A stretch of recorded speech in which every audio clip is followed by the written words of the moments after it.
రైటికా breaking news చూస్తున్నాం. తిరుమల శ్రీవారి పరకామణి చోరీ కేసు విచారణ వేగంగా కొనసాగుతోంది. ఇక ఈ కేసులో రిట్ పిటిషనర్ అయిన మాచర్ల శ్రీనివాసులకు పోలీసులు భద్రతను మరింత కట్టుదిట్టం చేశారు. ఎలాంటి అవాంఛనీయ ఘటనలు చోటు చేసుకోకుండా చర్యలు చేపట్టారు. తిరుపతి నగరం కరకంబాడి సమీపంలోని సుబ్బారెడ్డి నగర్లో ఆయన నివాసం వద్ద అలిపిరి పోలీసులు పర్యవేక్షిస్తున్నారు.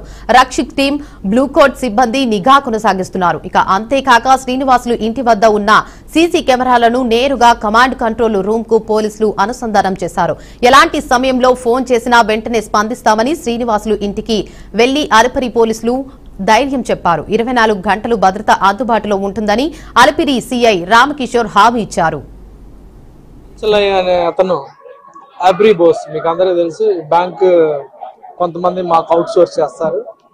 ఈ కాయిన్స్ సెగ్రిగేషన్ కానీ ఈ కరెన్సీ సెగ్రిగేషన్ సంబంధించి చేస్తుంటారు. దాంట్లో ఒక అతను పెంచలయ్య అనే అతను ఒక 100 గ్రాముల కాయిన్ ట్రాలీని పుష్ చేస్తూ పైన ట్రాలీలో ఉండే పైన ఉన్న హోల్లో ఉంచి ఇనిషియల్ గా మనకి బయటకు వచ్చి మన విజిలెన్స్ పగడ్బందీగా పరకామని నిరంతరము పర్యవేక్షిస్తుంటారు.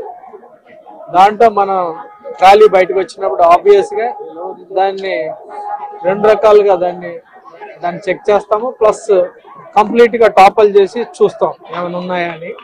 అప్పుడు వంచినప్పుడు దాంట్లో నుంచి 100 గ్రాముల కాయిన్ బయటపడింది. సో 100 గ్రాముల కాయిన్ బయటపడినప్పుడు మళ్ళీ వెనక్కి వెళ్ళి సీసీటీవీ ఫుటేజ్ వెతికాము, ఎవరు దాన్ని అక్కడ దాకా తీసుకొచ్చి వదిలేసి వెళ్ళిపోయారని. అప్పుడు మనకి అతను సీసీటీవీ ఫుటేజ్ లో పర్ఫెక్ట్ గా వచ్చింది. అతను పుష్ చేస్తూ పైన డ్రాప్ చేసినట్టు.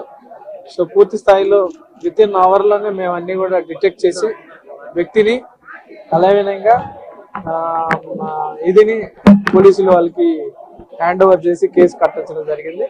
ఫర్దర్ ఇన్వెస్టిగేషన్ కూడా నడుస్తుంది. సో దీంతో పూర్తి స్థాయిలో నిరంతరం కూడా పరకామణిలో నిరంతరాయంగా ఎప్పుడు కూడా సీసీటీవీ ఫుటేజ్ కింద మన ఆఫీసర్స్ చెక్ చేస్తూ ఉంటారు. సో ఏ రకమైన ఏది అన్ని రకాలుగా కూడా చెక్ చేసి బయటకు వస్తూ ఉంటారు. పెంచలయ్య అనే అతను